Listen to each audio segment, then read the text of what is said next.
আসসালামু আলাইকুম রহমতুল্লাহ বারাকাতুহু। আসলেই একটা কথা বলতে চাইতেছি সবাইকে, একটু মনোযোগ সহকারে শুনলে হয়তো ভালো হয়।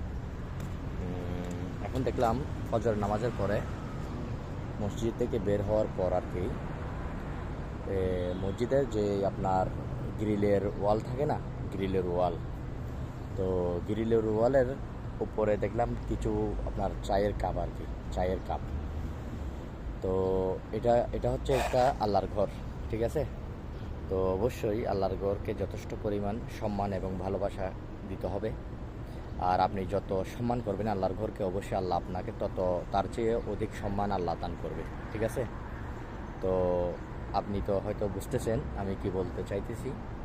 তো মসজিদের আশেপাশে যেই গ্রিলের সাথে ওয়ালটা থাকে, যে ওয়ালটা থাকে মসজিদের পুরা চারাও আপনার চতুর্পাশে যে ওয়ালটা থাকে, দয়া করে সবাইকে বলতেছি, চায়ের কাপ বলেন বা যে কোনো কিছু, দয়া করে ওইখানের আশেপাশে কেউ কিছু ফেলবেন না, ঠিক আছে? এটা যদি করেন পরিচ্ছন্নতা থাকবেন আপনি, এবং কি অপরকেও বলবেন। কাউকে যদি দেখেন যে কেউ রাখতেছে বা ফেলতেছে ওইদিকে, তাহলে তাকেও আপনি বোঝাবেন এবং বলবেন। এটাই আমাদের সবার কর্তব্য, যেহেতু এটা আল্লাহর ঘর, ঠিক আছে? কথাবার্তার মধ্যে ভুল ত্রুটি হয়ে থাকলে মাফ করবেন। আল্লাহ হাফেজ।